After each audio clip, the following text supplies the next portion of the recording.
There are those who think that I do not like the Southeast. I do not like our friends from the Southeast. But I would say there is no Nigerian on TV. There is no Nigerian on TV who has consistently demanded that there should be a negotiated settlement in the conflict between Nnamdi Kanu and the federal government. I have always demanded for that. I've been very consistent. And I'm very sure that no Nigerian journalist on TV has demanded as much as I've done that Nnamdi Kanu should, that the federal government should negotiate with Nnamdi Kanu with a view to freeing him.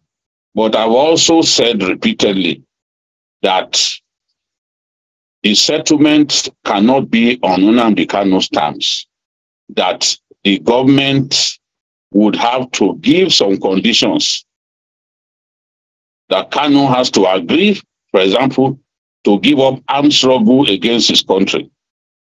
Kanu has to stop doing anything that is treasonable or encouraging people to take to violence. And I'm convinced that if Kanu will agree to give up armed struggle against his fatherland, then there is nothing wrong in looking for an out-of-court settlement on this matter. I have consistently demanded for that. And I also said recently, when Nnamdi Kanu granted an interview in court, where he was saying that if he was released, the minute he's released, the violence in the Southwest will stop. That is because he's in detention, that some little fries are running around instigating violence and causing the deaths of people.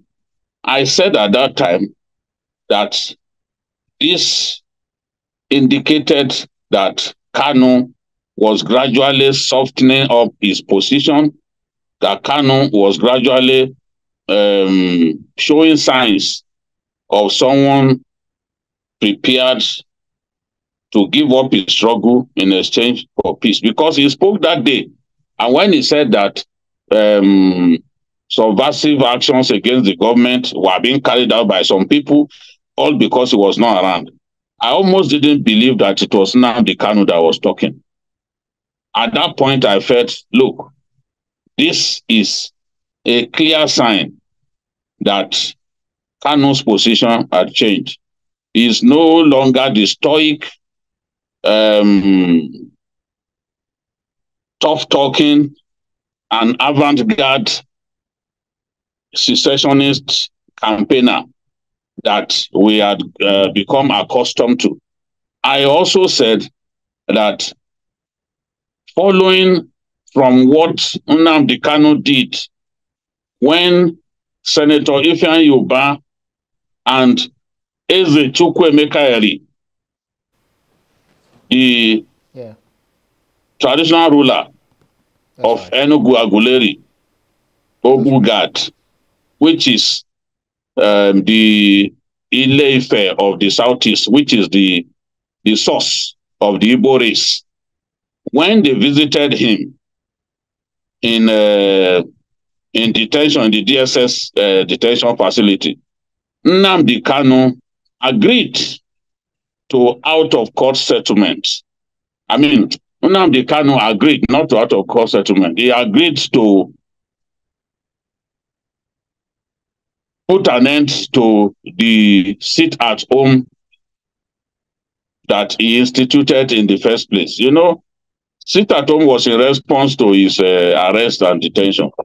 But Nnamdi Kanu put an end to the whole idea of sit-at-home the moment that the moment that Ifeanyi Ubah and Senator Ifeanyi Ubah and Eze Chukwuemeka approached him, he agreed to put an end to sit at home in the southeast.